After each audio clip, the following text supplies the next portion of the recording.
Et il y a quelques années, la Vallée des Singes a obtenu une étoile dans le guide vert Michelin. C'est aujourd'hui que l'édition 2018 de ce guide pour le Poitou et les Charentes est officiellement présentée à La Roche-Courbon, en Charente-Maritime. Nous allons en parler dans quelques instants avec le rédacteur en chef. Mais avant, regardez qui sont les lauréats de cette année avec Marie-Ange Cristofari. 18 sites de notre région sont promus, dont 5 décrochent une seconde étoile. Le trésor de la cathédrale d'Angoulême, le parc archéologique de Cassino-Magus, le domaine de la Roche-Courbon et mention spéciale à Saint-Martin-de-Ré, distingué 2 fois pour son village mais aussi ses fortifications. 13 lieux obtiennent une première étoile, le bunker de La Rochelle, Verteuil-sur-Charente et son château, le village gaulois de Corio-Bona ou encore Annecy. À noter, parmi ces 18 nouveaux lauréats, aucun dans la Vienne. Ce classement du guide vert, institué depuis 1926, répertorie près de 200 sites en Poitou-Charentes, mais une petite centaine seulement bénéficient d'étoiles. Dans la catégorie 3 étoiles, ils ne sont d'ailleurs que 4, le vieux port de La Rochelle, le zoo de la Palmyre, le Futuroscope et l'abbaye de Saint-Savin.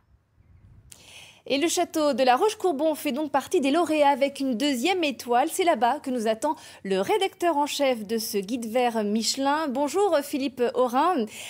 Pourquoi ce château que l'on voit derrière vous a-t-il obtenu une seconde étoile ?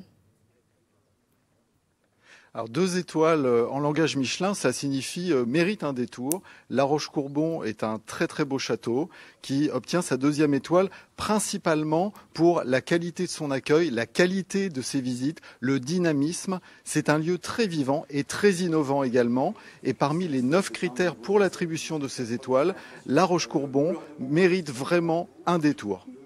Alors, 18 nouveaux lauréats cette année pour le Poitou-Charentes, c'est un cru exceptionnel. C'est-à-dire qu'il y a eu un vrai effort de la part des acteurs du tourisme.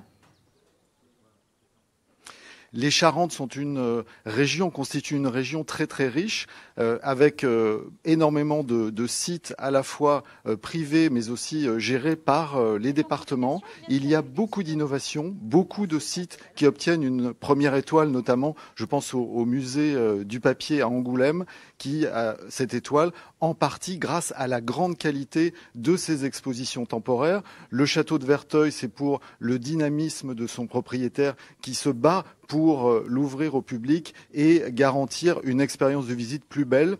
Oui, on peut dire que dans les Charentes, il y a un réel dynamisme. C'est une région qui se bouge vraiment beaucoup et qui attire de plus en plus de touristes. Et c'est vrai que le littoral, bien sûr, avec ses 3 millions de visiteurs, la Charente-Maritime est très très riche. Et les Charentes, la Charente avec Cognac et Angoulême et tout le territoire rural ont plein d'atouts également. Alors, le guide vert Michelin existe depuis 90 ans. C'est une institution, mais comment faites-vous pour vous maintenir face à des sites collaboratifs tels que TripAdvisor, par exemple ? Alors moi, je n'ai pas 90 ans, donc j'arrive à me maintenir et à bénéficier également de l'apport des nouvelles technologies, puisque Michelin, c'est également le site Michelin Voyage, une application Michelin Voyage, et le marché des guides papier se porte très très bien en France. Il y a 2 très très gros marchés en Europe, le marché allemand et le marché français. Le marché français, pour vous donner un ordre de grandeur, c'est un peu moins de 7 millions de guides. Merci Philippe Aurin d'avoir répondu à notre invitation. Un reportage complet ce soir à 19 h.